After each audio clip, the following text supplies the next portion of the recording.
Olá, bem-vindos a mais uma conversa com o especialista. Estamos aqui hoje com o Dr. Rodrigo Gibin, que é médico cirurgião vascular, médico do esporte, doutor pela Unesp de Botucatu, assistente do Serviço de Cirurgia Vascular e Endovascular do Hospital das Clínicas da Unesp de Botucatu e diretor da Sociedade Paulista de Medicina do Esporte e do Exercício.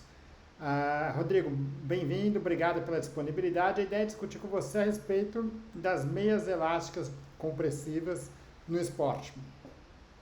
Eu que agradeço o convite e o espaço, né? Então, a gente vê uma recorrência muito grande, né, do uso das meias elásticas na prática do exercício físico. É só a gente acessar aí algum parque, alguma área pública, bastante gente usando a meia elástica. Hoje virou até possibilidade de complemento de paquera, né? Determinada cor de meia, o sujeito pode escolher, então, durante as provas. A gente vê praticamente no exercício aeróbico bastante uso e muita gente não sabe o porquê que está usando, né? Se realmente teria benefício, se não teria benefício.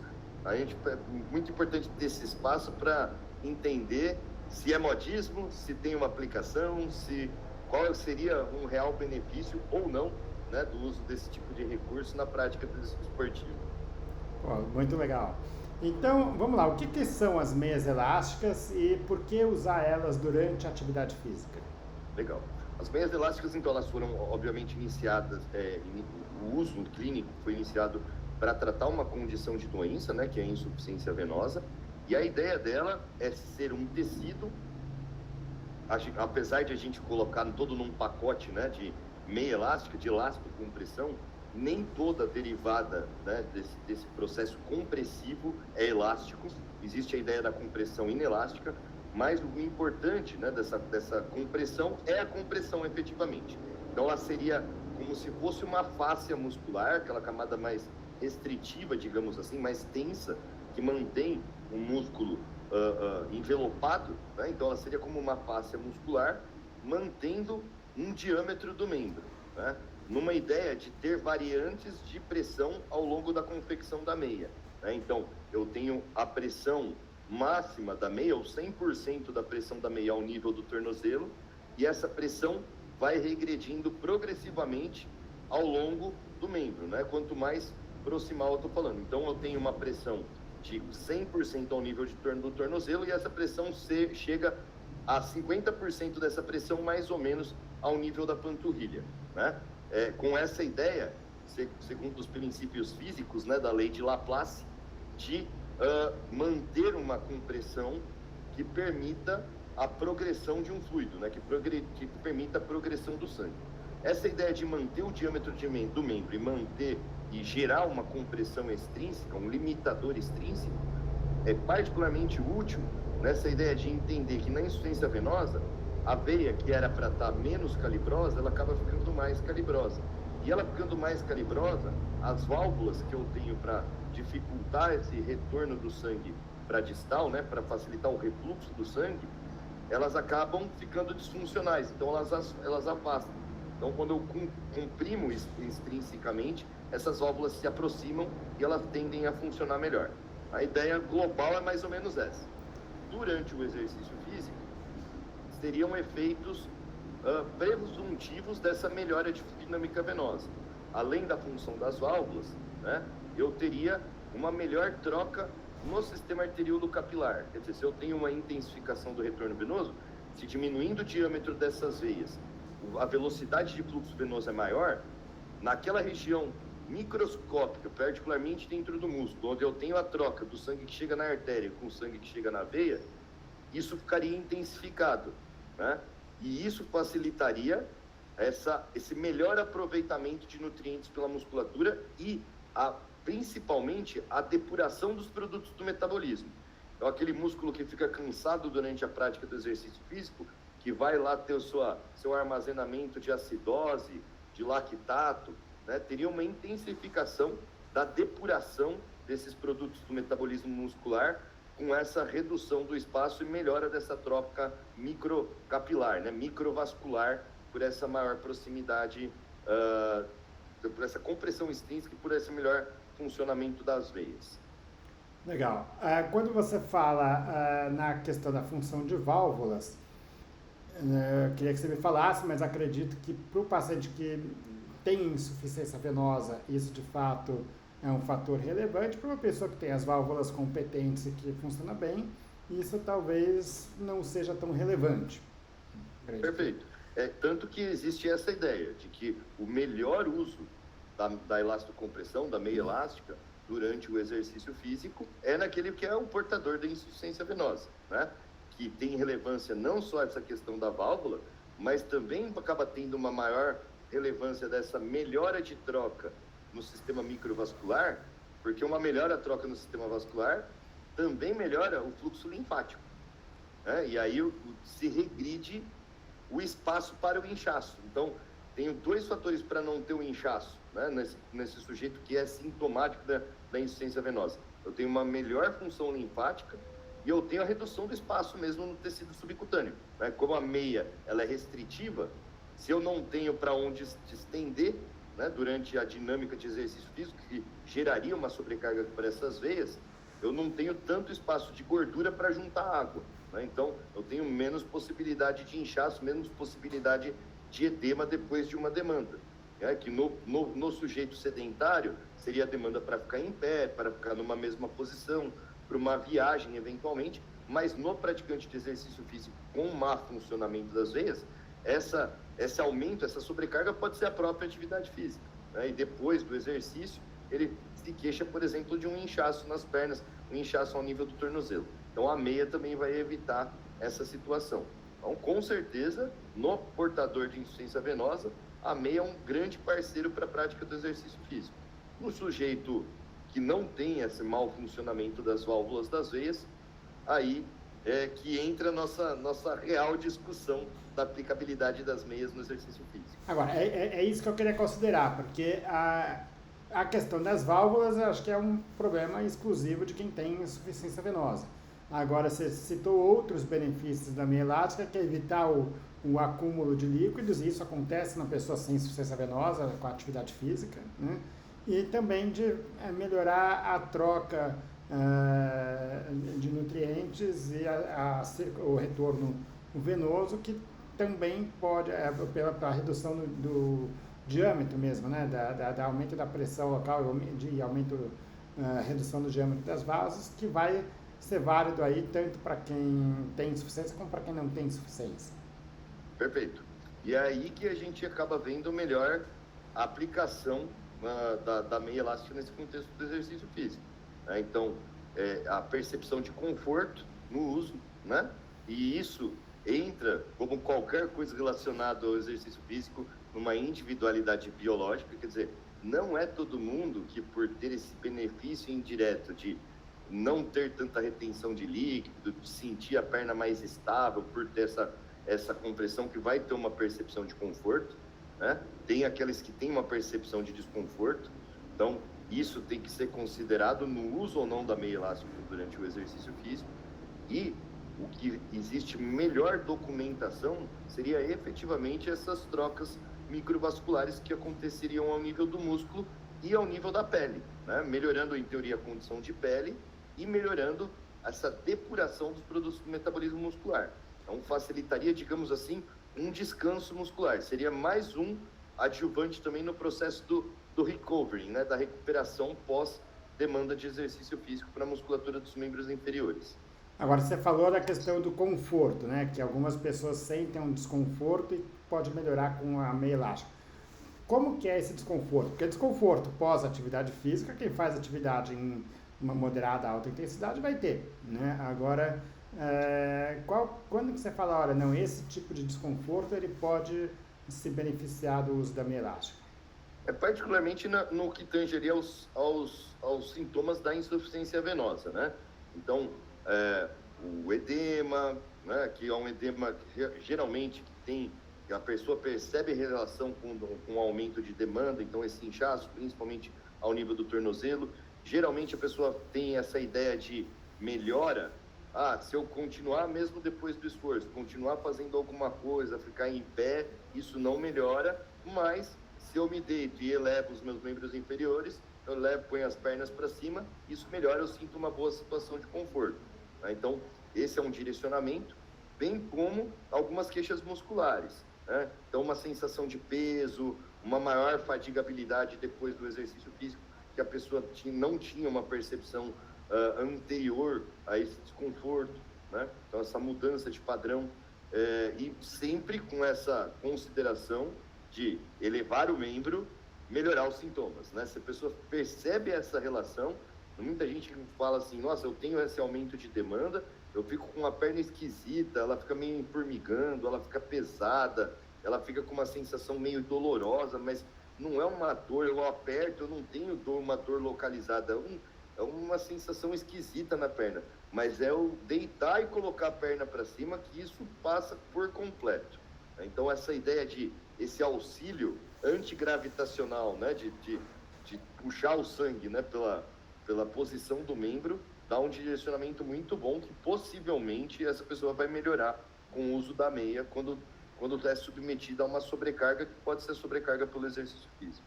Agora, essa queixa é mais pós-atividade do que durante, então? Com certeza pós-atividade. Tá. Durante existe essa dinâmica de facilidade do retorno venoso, né? Então, eu tenho a pisada, eu tenho a contração da musculatura da panturrilha, eu tenho maior frequência cardíaca, consequentemente as artérias pulsam mais sobre as veias e facilita também esse mecanismo de retorno, velocidade de fluxo venoso. Eu tenho essa oscilação da cavidade torácica e abdominal pelos movimentos, pelas incursões respiratórias, né? Pelos movimentos respiratórios. Então, durante o exercício físico, principalmente o exercício físico com caráter mais dinâmico, que envolve deslocamento, isso fica muito facilitado. Geralmente o sujeito não vai ter sintomas. No pós-exercício, por essa sobrecarga, ele já começa a ter um grau de desconforto. Ok. Agora, a meia, ela deve ser usada quando? Antes, durante, após o exercício, sempre? Então, pro portador de insuficiência venosa, sempre, em particular, em especial, em qualquer fator de sobrecarga, e a gente pode entender pro portador de insuficiência venosa o exercício físico como uma sobrecarga para a função das veias. Pro sujeito que quer melhorar a performance, né, de alguma forma, utilizando a meia elástica, mas que não é portador de insuficiência venosa propriamente dito, esse seria só durante a prática do exercício físico, né? Sendo a meia elástica retirada após a prática do exercício físico. Tá, porque você falou que a queixa dele é principalmente pós-exercício, mas o uso é durante o exercício, acabou o exercício, tira a meia. É durante o exercício como uma otimização de função desses sistemas que funcionam em conjunto, que é o sistema venoso e o sistema linfático, né? Mas para não colher o malefício pós. Então, na verdade, é durante a sobrecarga, né? Vamos supor, num contexto que a gente não esteja falando da sobrecarga do exercício físico, mas que o sujeito tem alguma alteração da dinâmica venosa.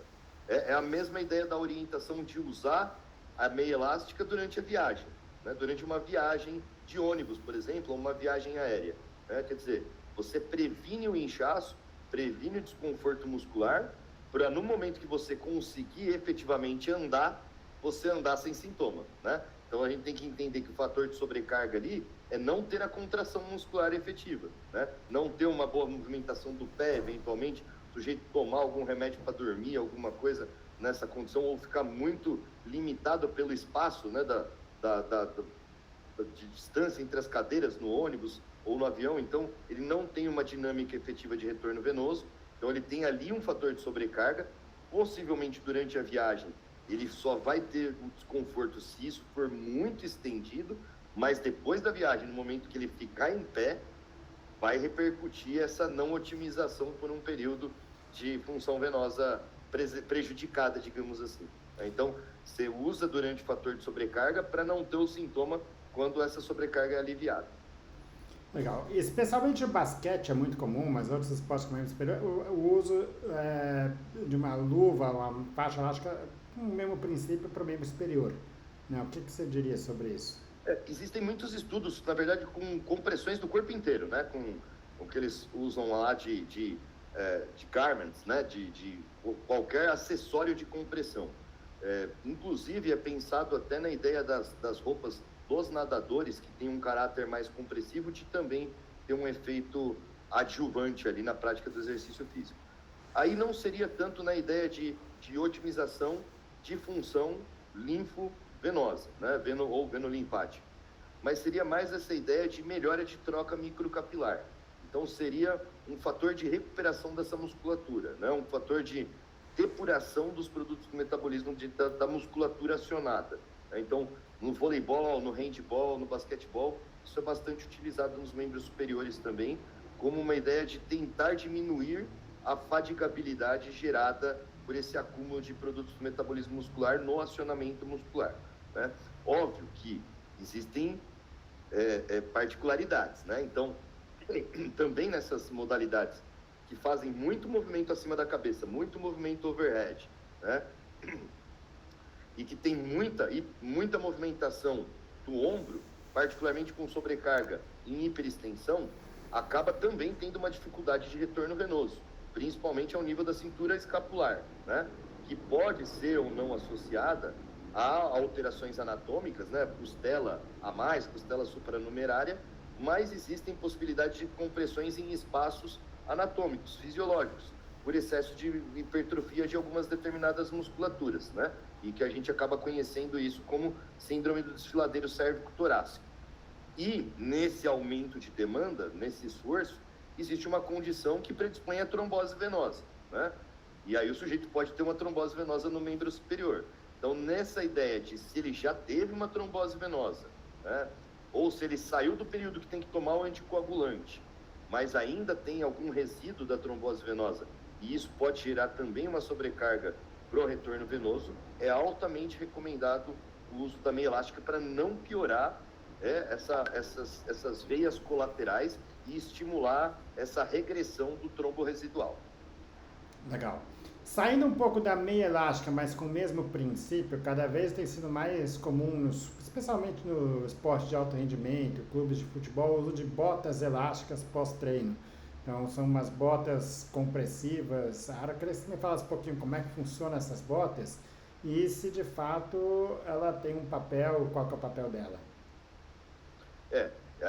Seria um incremento, né? Na verdade, ela mista, né? Ela faz uma mistura de dois fatores que a gente usa muito na clínica, né? Desse retorno venoso, então usa compressão e usa uma compressão intermitente, né? Ela insufla e desinsufla, ela insufla e desinsufla, ela tem um caráter pulsátil, né? Essa ideia de fazer como se fosse uma massagem, né? Uma drenagem desse membro. Essa ideia, né, no uso, principalmente no alto rendimento, sempre tem esse tônus, né, esse caráter maior de recuperação muscular.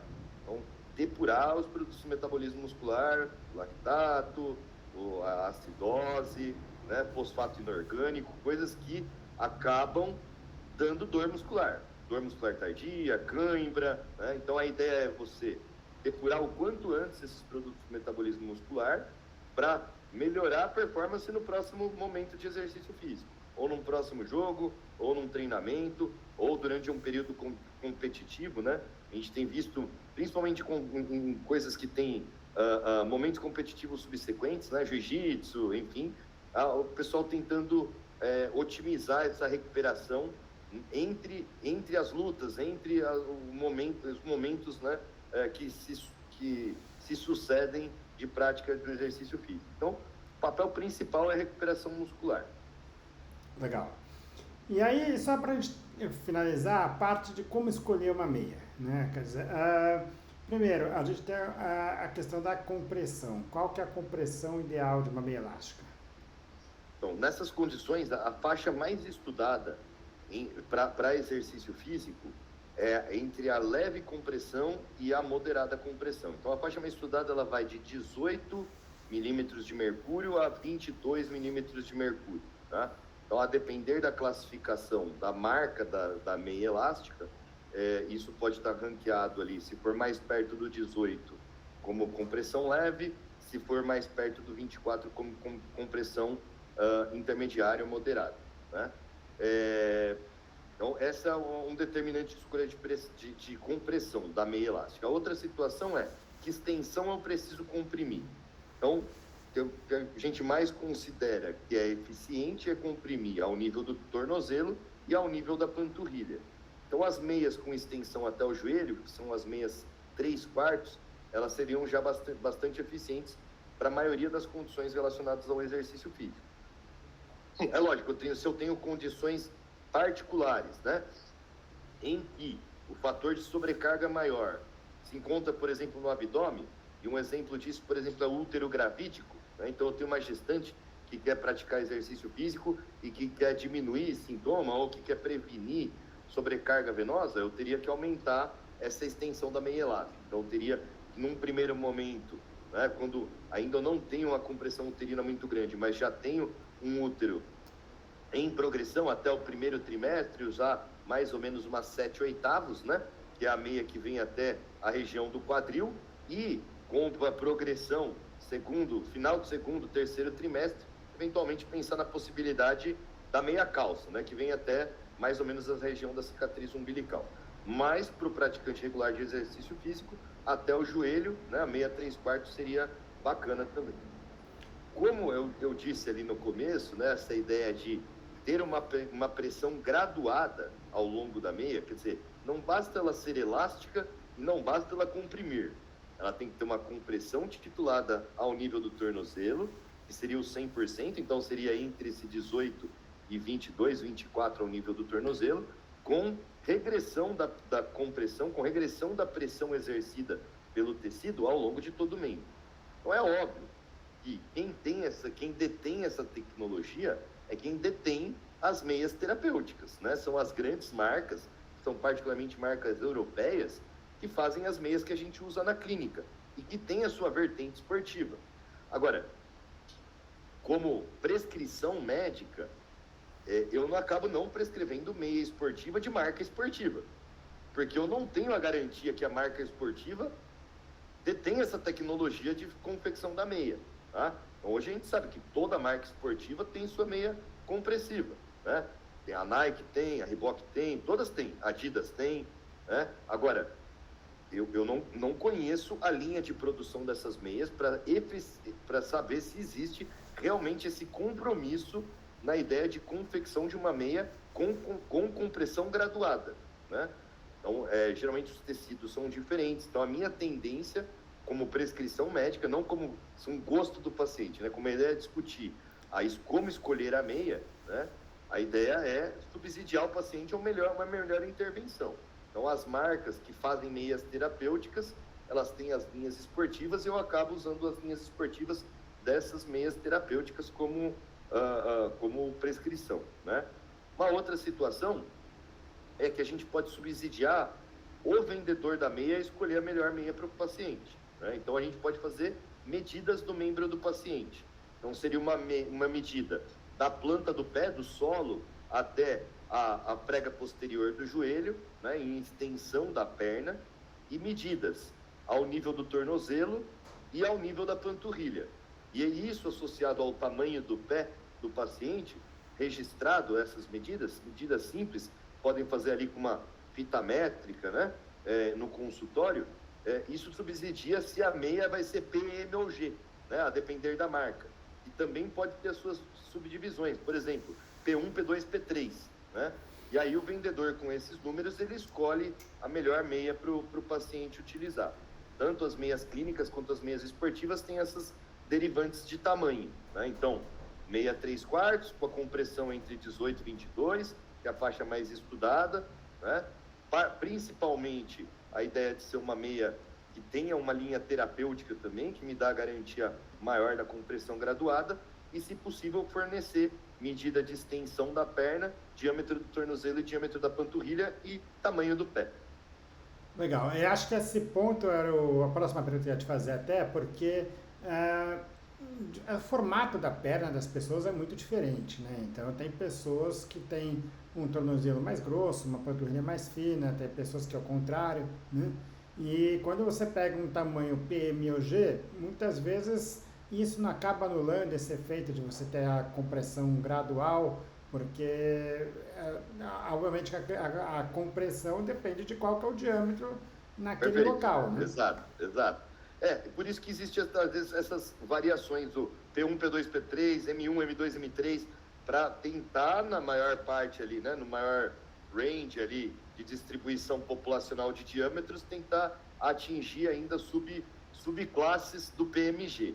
Mas, obviamente, que ainda assim a gente tem outras distorções, né? Outras variações em termos de formato do membro. E aí, quando sai muito de um padrão que não se encaixaria em nenhuma dessas subdivisões, as indústrias de meias terapêuticas, elas têm a possibilidade de fazer on demand, né? Fazer sob medida do paciente, né? Demora um pouco mais, mas existe essa possibilidade com um membro mais atípico, assim, né?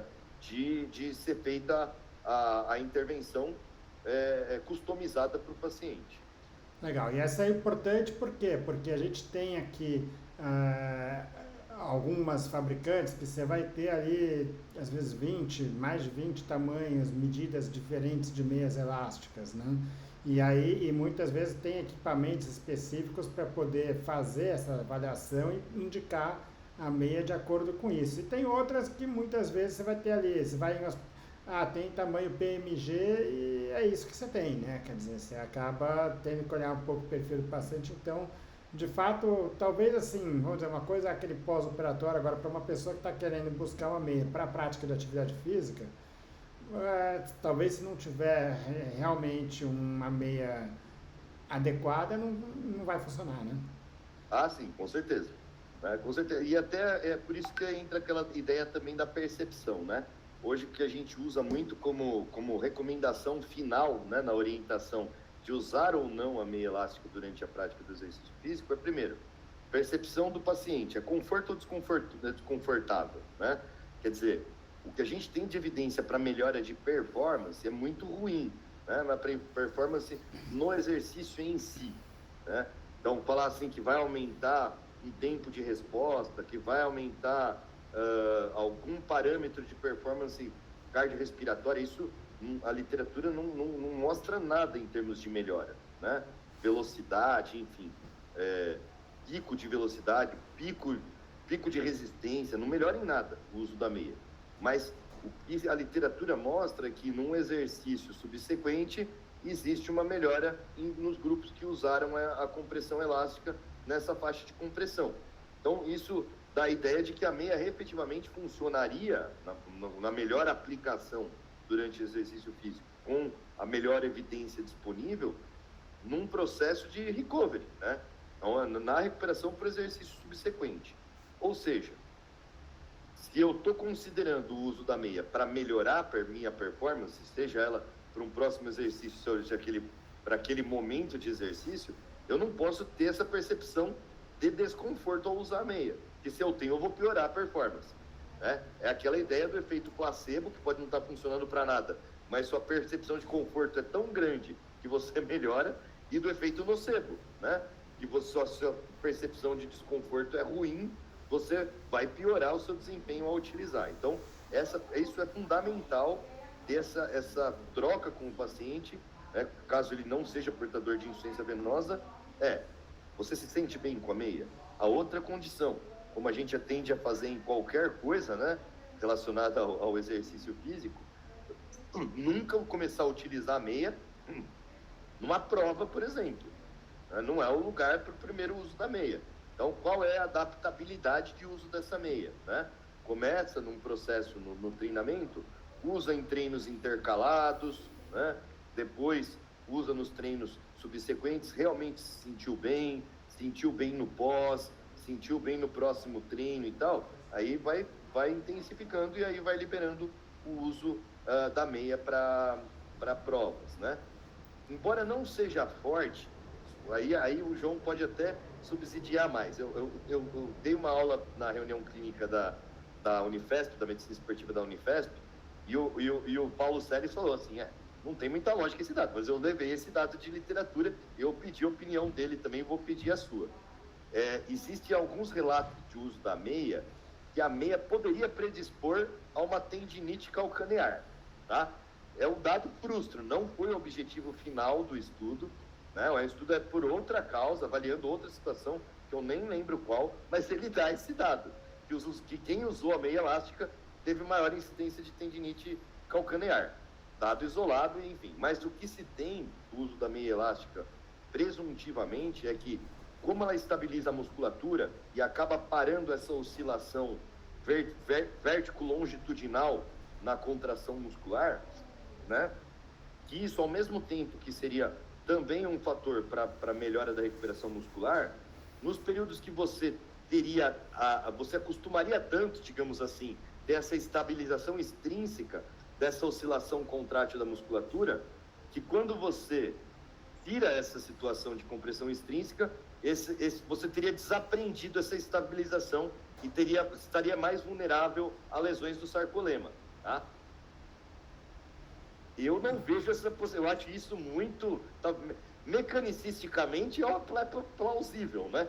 Mas eu não acho que seria tão agressiva assim a compressão a ponto de ter uma percepção, né, endógena ali de, nossa, agora eu estou super estável, eu não vou me lesar quando eu não tenho aquela compressão, agora eu vou lesar, o músculo vai lesar. Mas isso é tido como uma preocupação nesse processo de adaptabilidade ao uso da meia no treinamento, né? Então, tem alguns colegas que orientam isso, inclusive, que orientam intercalar treinos com meia e sem meia para tentar diminuir aí uma possível incidência de lesão muscular. É uma coisa que, de fato, vamos dizer, estudos científicos acham muitas vezes avaliam muitas variáveis, acaba sendo comum que se encontre uma variável ao acaso, né? Por acaso aconteceu, né, aquilo. E aí, obviamente, sim, ainda mais se a gente não está vendo um motivo tão claro para isso, o que você pode fazer é tentar replicar isso e ver se isso continua sendo válido ou não, né? Mas, de fato, me parece um pouco querer procurar uma coisa onde não... a não ser que a gente tenha alguma justificativa ali que talvez a gente não esteja com isso na cabeça, né? Enfim, que também acontece. Material da meia. Qual que é a importância do material de fabricação da meia no caso do atleta? A ideia é um material que seja suficiente para gerar esse grau de compressão, que ele tenha uma resistência a não perder a compressão durante a dinâmica do ato esportivo, né? E que seja pouco alergênico, né? Então, uma dos fatores principais de desconforto relacionado ao uso da meia elástica é a sensação que gera nos pelos e na pele, né? Então, tem paciente que tem um grau de intolerância, principalmente relacionada à sudorese, né? Com esse tecido da meia, em gerar alguma reação cutânea. Então, geralmente os materiais já são feitos, né, que as meias utilizam, já são feitos pensando em todas as características, né, também em relação à sudorese e tal, tanto que as meias não são de algodão, né, elas tendem a ser um poliéster adaptado, né, com múltiplas linhas trançadas e tal. E você não escolhe a meia pelo material, né, o fabricante trabalha com determinado tipo de tecido com essas características a serem privilegiadas, né. Então, você não vai escolher, não usa de algodão, não usa... E aí, a de algodão nem permite essa compressão graduada, né? Então, aí você já vê que talvez tenha um efeito, por exemplo, de contenção, mas não compressivo efetivamente. Por exemplo, um meião no futebol, vai. Então, o tecido ele já é pré-definido, né? Não vai estar na nossa alçada escolher um determinado tecido.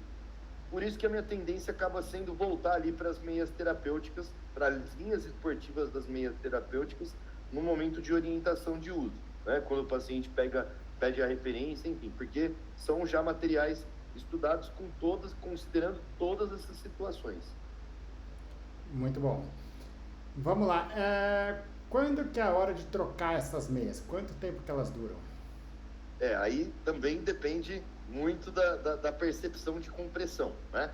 Então, em geral, a depender do ritmo de lavadas, a recomendação formal é que se troque de 3 a 6 meses, né? Mas, eventualmente, um ritmo maior de lavagens, né? Uma secagem inadequada, muito paciente não dá valor para essas orientações de secagem, né? Coloque, então, para centrifugar, usa recursos de temperatura para secar as meias, isso vai deteriorando o tecido, então pode ter uma vida útil menor, né? Exposição solar direta, Então, seguir as orientações do fabricante, né, as orientações de bula para o processo de lavagem e secagem, determina uma durabilidade maior, né? Mas percebeu que existe, que a compressão não está mais a mesma, que não tem uma boa fixação, que isso é uma situação importante também. A gente tem que considerar que uma boa meia para a função adequada, ela tem que estar bem fixada, né? Então não existe aquela ideia, eu corro, a minha meia escorrega, né? Não, está errado. Ou a compressão está inadequada, ou a meia não é de qualidade, ela tem que ficar lá, né? Ela tem que ficar na posição que você colocou, né? Tanto que também existe diferenças entre a meia vem marcada, essa é do pé direito, essa é do pé esquerdo, ela já tem o local pré-definido do tornozelo, né, para você locar bem o calcanhar, para aplicar efetivamente a compressão nos lugares certos, né? Compressão principal ao nível do tornozelo e a compressão menor ao nível da panturrilha. Então essa meia ela tem que ficar nesse lugar, né? Começou a ter folga, né? Começou a, por exemplo, se o tecido esgarçou, se já tem pequenas falhas, né? Pequenos rasguinhos, a compressão não está eficiente. Aí eu precisaria antecipar a troca. Mas, em geral, com uma boa condição de manutenção, de 3 a 6 meses seria recomendada a troca. Legal. Rodrigo, acho que deu para explorar bem aí o uso da meia, quando usar, quando não usar, até porque, vamos dizer, muitas vezes isso está sendo muito explorado no esporte, né, e com atletas que muitas vezes sem uma indicação clara para isso, né? Queria te agradecer. Pode falar. Uma observação final, João, que eu esqueci de falar, mas é um dado relevante. Um dado que seria interessante, pensando talvez no alto rendimento esportivo em relação à meia elástica e os outros benefícios dela, né, como uma prevenção mecânica aí para evento trombótico e tal, ela diminui jet lag. Então, atletas que fazem grandes deslocamentos competitivos, é uma intervenção interessante, tá? Porque teria já essa ideia de prevenir a trombose no voo, né? Uma prevenção mecânica, não só comportamental, de se manter hidratado, de fazer a dorsiflexão do pé, né? Então, tanto antes quanto depois, e ela reduz documentadamente, tem uma boa evidência científica disso, de diminuir jet lag, né? Então, seria interessante aí, talvez em viagens que não tenham um período condicionante, né? Que não tenha uma boa aclimatação, usar como intervenção para reduzir jet lag em equipe. Ótimo. E bom, e aí a gente tem muito atleta de alto rendimento, mas também especialmente na maratona, né? Muito comum as pessoas saírem para correr maratona fora do Brasil e muitas vezes tem um tempo de adaptação ideal, né? Então aí é mais uma opção. Aí você acha que a meia elástica é válida nessa situação, independente. Bom, para quem vai ficar um bom tempo parado, sentado, é sempre uma recomendação. Exato. Que talvez ajude então, também. Dá para juntar o útil ao agradável. Ótimo. Rodrigo, obrigado mais uma vez. Queria te agradecer mais uma vez a disponibilidade aqui. Eu que agradeço, João. Muito bacana essa oportunidade de discutir esse tema que está prevalente, mas que tem ainda várias indagações aí para ser sistematizado no esporte. Muito bom.